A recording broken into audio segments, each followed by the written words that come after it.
Welcome back to Britain Sports Talk. In today's episode, I have the privilege to interview Tony Vitello from Tennessee baseball head coach. How are you doing today? Doing great. A little anxious to see baseball again, but otherwise doing well. Can you talk about your experience, how you got started in coaching? Yeah, for me, my father was a coach at a high school, Jesuit high school in St. Louis called DeSmet for 47 years. And I constantly was at the field with him, watching his teams and seeing how he'd interact with the guys. And the thing I probably started thinking about more than anything at a young age was what lineup would I play, or where would I position guys with other sports he coached. And eventually started playing myself, but wanted to stay within the sports realm or competing especially. And having had that background, I think subconsciously it kind of steered me into coaching. Can you talk about where you got your start in coaching at? Yeah, Missouri was my first job and I had to beg for it. I was the volunteer coach, and it was the year immediately after I finished playing at Missouri. So I was coaching guys that I played with, went to school with, socialized with. So it was very unique. And I think Coach Jameson, who was my coach there, he was great about it by giving me the opportunity. But at first he was hesitant because of that relationship I had with those guys. So it was an interesting first year, but it went very well. Can you talk about your playing career at Missouri? Yeah, for me, again, because of my dad being a high school coach, I probably got more of an opportunity than I deserved athletically. But keeping that relationship with my father, I got a day-to-day situation where they let me come out for the team, and I guess I didn't disappoint too much, so they kept me around as a walk-on, and it kind of unfolded to being a pretty cool deal. I got to play a fair amount and was a part of a great group of guys. We just never had that much success as a team at Missouri when I was there, and things kind of took off years after that. So I've always felt like I was a better coach than I was a player. Can you talk about how it was adjusting to being a player and then going to coaching for the same team that you Yeah, played at? sure. It was interesting because you got to separate personal and business relationships. Jace Tingler, who will be the manager of the Padres this year, he and I were very close as teammates, but then all of a sudden I'm coaching him and I'm in charge of the outfielders. We got into it a few times. And so again, you got to kind of balance out what's personal, what's business. And I think that group of guys were very important in my coaching career because they handled it perfectly. And they probably helped steer me, whether they were doing it on purpose or not, I feel in a better direction. So all in all, it made that first year a success. And I can tell you it's frustrating not playing. When you're a coach for the first time, you kind of feel helpless because you really can't do anything once the game starts other than make some moves. And as a volunteer coach, I was not in a position to do that. I coach first base, but I can't make my way down to first base as a coach. So it was a helpless feeling, but a new perspective that I really enjoyed. Can you talk about your experience at TCU, being the assistant coach there? Yeah, well, it was a new spin on things for me, especially with recruiting, being a private school. And, come to find out, unless you're up in the Ivy League, there's not as many differences as you would think, but there are some that come into play. So I had to navigate through those a little bit. I coached third base, for the first time, so that was a new experience for me. And then the other thing is too, was able to be around some premier athletes being in the state of Texas. And one of them was Josh Elander. He was an All-American, and he's now our recruiting coordinator at Tennessee. So I'm thankful that relationship started in my time at TCU. Can you talk about the 2015 season at Arkansas, being their assistant coach? Yeah, it was crazy. We were, Andrew Benintendi was our best player, and we were talking about it the other night. I don't know that we necessarily had an Omaha team, but we made it to Omaha. And I think it was just kind of getting hot at the right time, the old cliche with that. and then just a great group of guys that had a bunch of, competitiveness within them. And so we found a way to make it happen. And once we were there, we probably to a fault didn't give ourselves enough credit. We didn't perform well in Omaha, but I think that's because we felt like we overachieved so much just to get there. So all in all, it was a great experience that whole year, and lifelong friends with the coaches that were on that team, and now the players too. Can you talk about your experience getting onto Tennessee, being their head coach? Yeah, that Arkansas job kind of gave me some SEC experience and some knowledge on how the league works and, the ins and outs there. And I think without that job at Arkansas, there's no way I'm even considered at Tennessee. And then just like recruiting, you're kind of looking for that best match, not necessarily best player or the best program from the player's perspective, but just a good match. And, I was looking for a head coaching job for quite some time, or dying for the opportunity. And Tennessee was looking for somebody that was kind of more in the mold of, I guess, what my resume was. So for whatever reason, I was very blessed for it to work out, because there's probably people that were more deserving of the job. But again, it was a good match, and I feel like it's kind of played out that way. It's a good match for both the administration, the school, and our coaching staff. Can you talk about your experience in 2019 taking the Tennessee to the World Series? In 2019, yeah, for the first time in 14 years, we made the postseason, and that was a big deal around there, because it kind of let people know that Tennessee baseball is quote unquote back.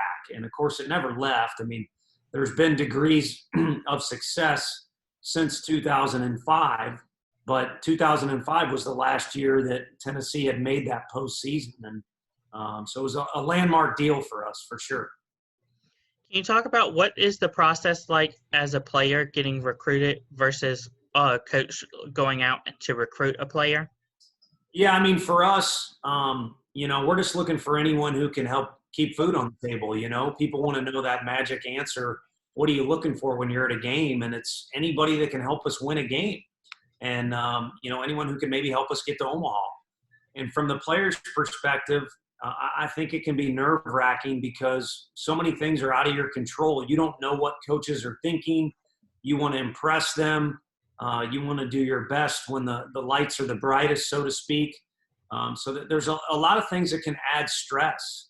But some of these kids are so talented. I just talked to one on the phone. He'll probably have his pick of the litter. He's naturally very confident. And so I think the recruiting process will come just like the game does to him, a little slower and a little easier. So it's varying degrees for different individuals. But I think the theme is, control what you can control on the baseball field. And then also in the recruiting process, you can control what you can control. What is the process like so far due to the coronavirus not being able to go out to recruit these players? Yeah, it's become video. It's video based. You watch YouTube videos, you watch live streams of games, you watch parents from the side, videoing their kids throwing or hitting. And then all of us have various people maybe helping us at a game.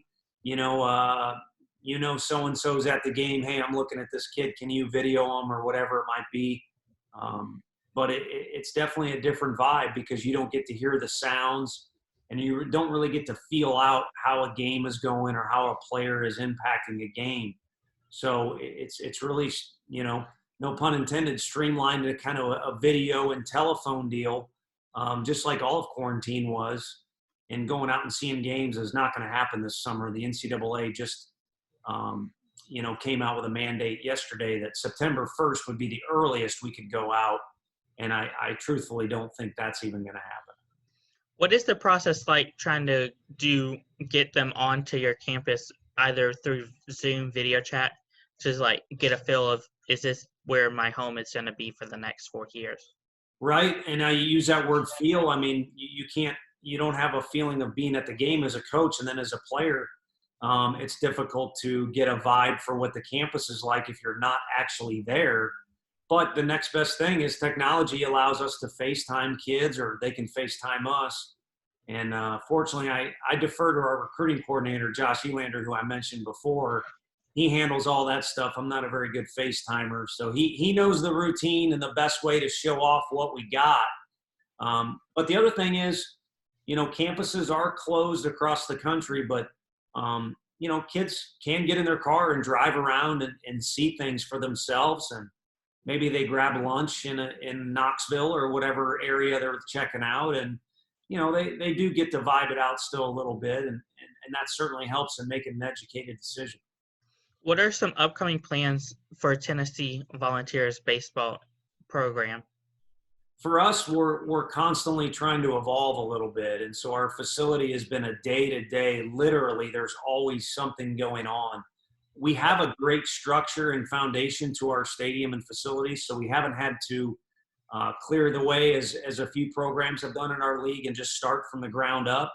We're adding on, or we're changing, or doing whatever we have to do to make it feel like a first-class facility. So that is kind of parallel to what our coaching staff is and our roster, with recruiting. We're constantly trying to get a little better each day. And eventually we hope to get to a point where the roster, our coaching staff, our facilities, as good as you can get it. So it just becomes a day in or a year in and year out challenge. How good can you be with what you have? But yeah, as you know, facilities is an arms race, so that's never going to stay the same. And we do have the hopes of a major project within about a 3 or 4 year range. Coach Fulmer's our athletic director, Peyton Manning's football coach at Tennessee. He's now the AD, big baseball fan, and he's helping us out a great deal. What advice would you give upcoming high school athletes looking to get recruited? To get better every day. You can market yourself as best as you want, and you can stress out about the recruiting process as much as you want. But, the bottom line is, if you're not a good enough player for Florida State, Tennessee, Oregon, whoever it might be, it's not going to go well for you. You're not going to get recruited, or when you get there, you're not going to play. So step one is to get better every day, and that falls under the umbrella, we talked about earlier, of control what you can control. And I would recommend most kids channel their energy into ways they can get better and kind of let the other stuff take care of itself. But the other thing is, you do need to start thinking about what you're looking for as a player. And of course, you can't tailor it to, I wasn't very talented as a player, so I can't be thinking about those 3 major schools I just mentioned, maybe different options. But, as a kid now, even as an 8th grader, you got to kind of grow up earlier than you really want to, and kind of put on your business suit or thinking cap and have some forethought of what you're looking for in a campus. Do you want to go far from home or close to home? And then there's a million other categories we can come up with that are all different different priorities for different kids. But to have that forethought is important. What advice would you give upcoming college coaches looking to get into the profession? Don't worry about money. Otherwise, you might be in the wrong field. And that's easy for me to say in my seat because, Power 5 conferences now are paid pretty well. Head coaches are probably overly compensated. Hopefully other coaches don't mind me saying that. But there is good money out there to be made, but it's in unique situations. On the whole, college coaches probably don't make enough for how many hours they put in recruiting and coaching. So if that's your end game, you could be disappointed. And then the other thing is, which is kind of tied into salary, understand that there's no justice in this thing. And for me, we talked about my first year of coaching was at a Power 5 school in the old Big 12, and it was loaded. And I was very fortunate the next year to become full-time.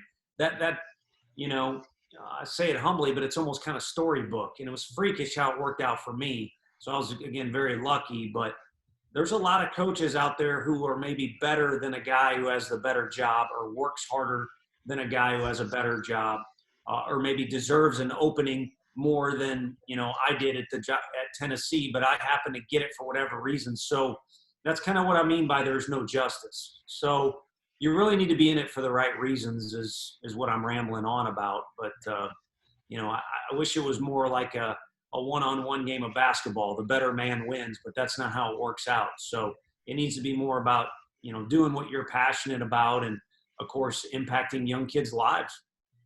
Where can my listeners find you at on social media along with Tennessee's baseball?